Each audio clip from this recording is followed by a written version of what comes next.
Ni hao. Hello, welcome to this episode of Fun with Maps. I'm your host Dan Hanson, and today we're going to look at a map of a city, of a region that's really been in the news the last few months or so. I started off by saying ni hao, which of course is the Mandarin Chinese phrase for hello, very basic. It actually translates to you good, ni hao. I've been trying to learn Mandarin. It's not easy. There's some things I like about it compared to other languages. There's no genders. So, like in French, you have to learn that beer is feminine and wine is masculine. So you have that, or French or Spanish or some of the Romance languages. And there's also no conjugation of verbs. So in Mandarin, it's not like we say I am, you are, he, she is, things like that. The verb and the subject just agree. There's no changing in that. So those are good things. But it's hard for me. The characters are tough. And the hardest part is the tones.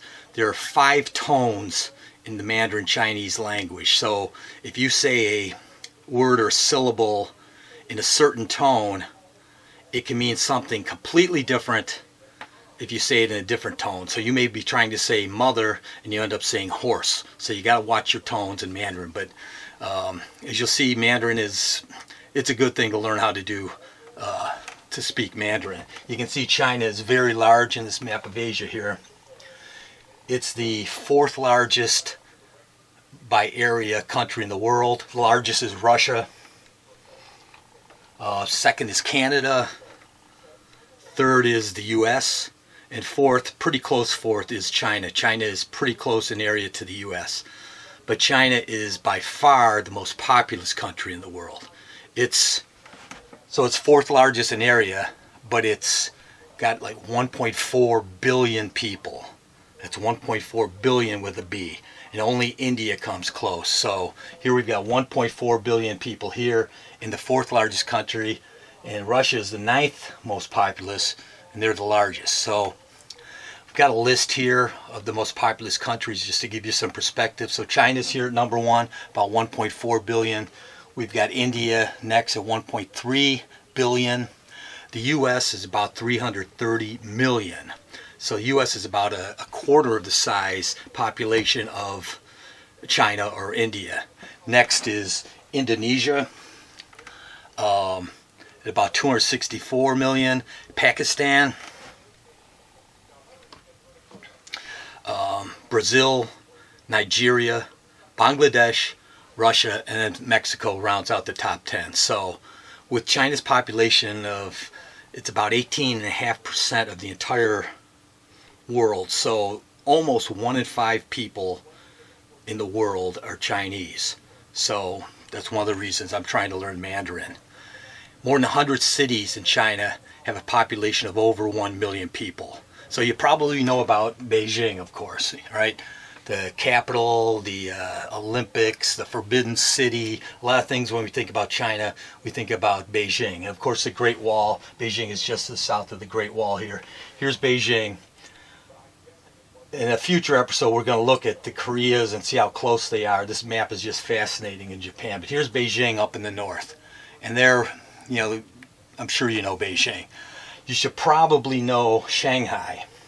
Shanghai is over here on the east coast. Shanghai has about 25 million people. And that makes it the 3rd most populous city in the world after Tokyo and Delhi. So Shanghai, 25 million people. It shares a geographic feature with the subject of today's episode of Fun with Maps that you'll see in a minute, that really determines the relationship of the whole, why Shanghai is so big and why today's episode is so important. So another city you should know down here in the south is Guangzhou. Guangzhou has over 42 million people. It's the largest metropolitan area. Shanghai's just in the city is 25 million, but the metro area of Guangzhou, there's 42 million, something like that. Here's Hong Kong. Here's Guangzhou. So you got Beijing up here, Shanghai here, Guangzhou here. You may be more familiar with Guangzhou in its English slash Portuguese name of Canton. So if you've had Cantonese food or heard about the Cantonese language, something like that, that's Guangzhou. So that's down here, huge, 42.5 million people. But today, this episode of Fun with Maps today is going to feature on the city of Wuhan. Obviously, it's been in the news with the virus. Wuhan is the capital city of a province here called Hubei. Wuhan's got about 11 million people in it. For some perspective, the largest city in the U.S. is New York, of course. They've got about 8.3 million. Second largest is Los Angeles with under 4 million. So here's Wuhan with 11 million. It would be the largest city in the United States by population. So you can kind of see, just for some perspective, Beijing up here, Shanghai here, Guangzhou here, and Shanghai is going to be connected to Wuhan, and we're going to see about that in a minute. And we're going to see on that map why Wuhan has been referred to as the Chicago of China by some.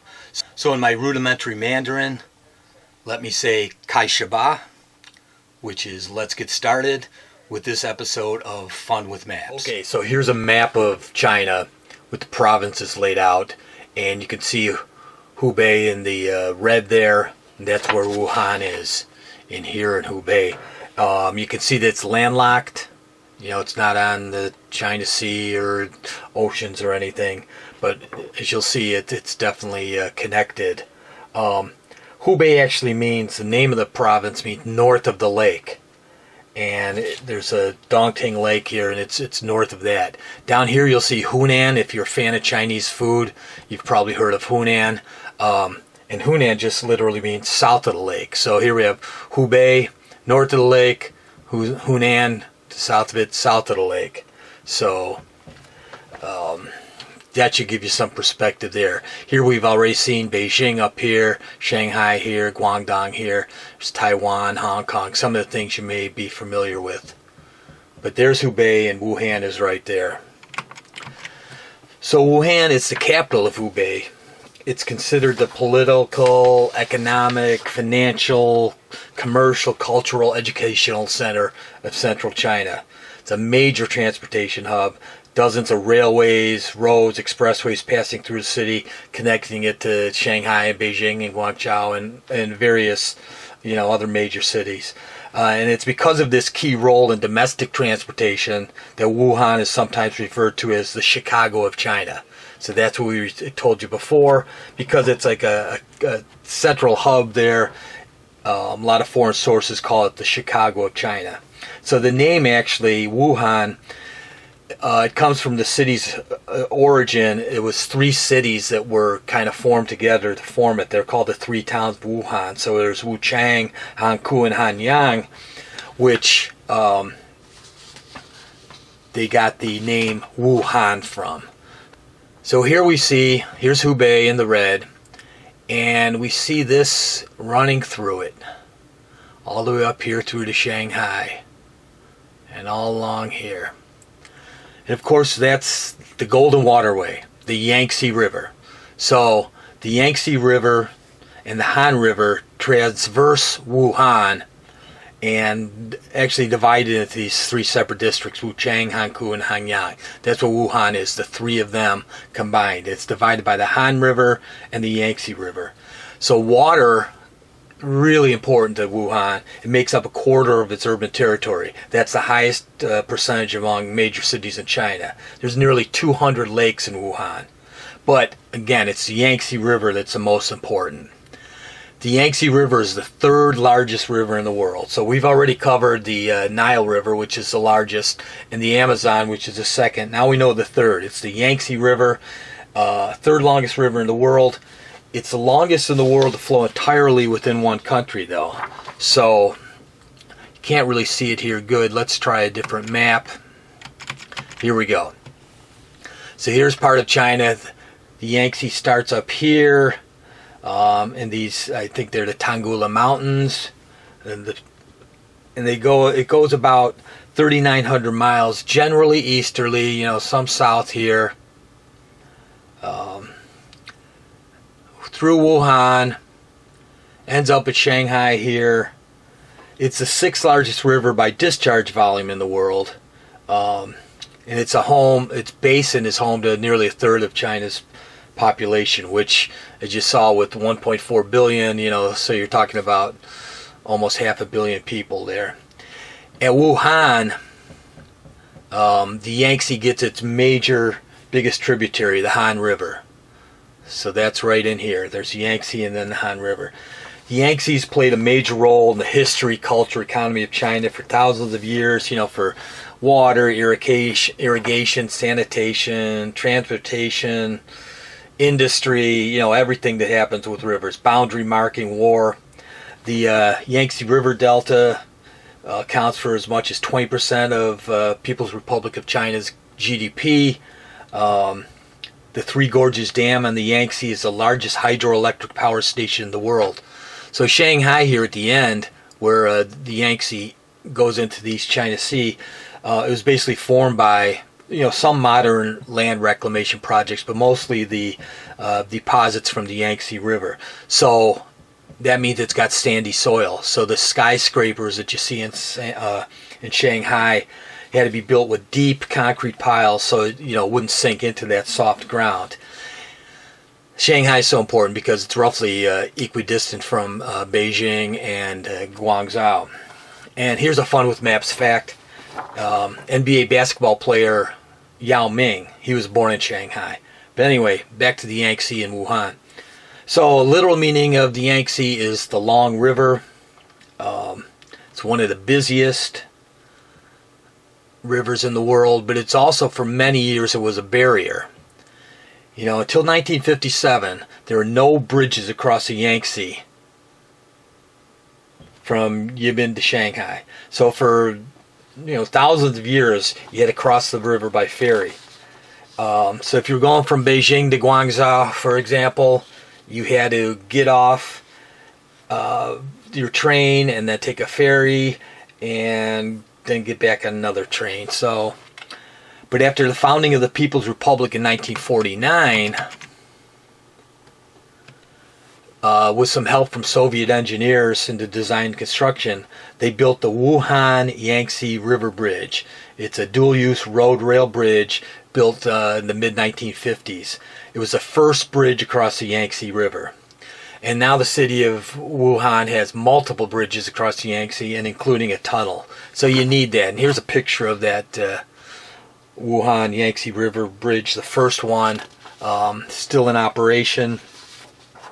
And the bridges are necessary because when you look at the map, you can see it just splits from Shanghai here through Wuhan all the way up here into the mountains. You need those bridges.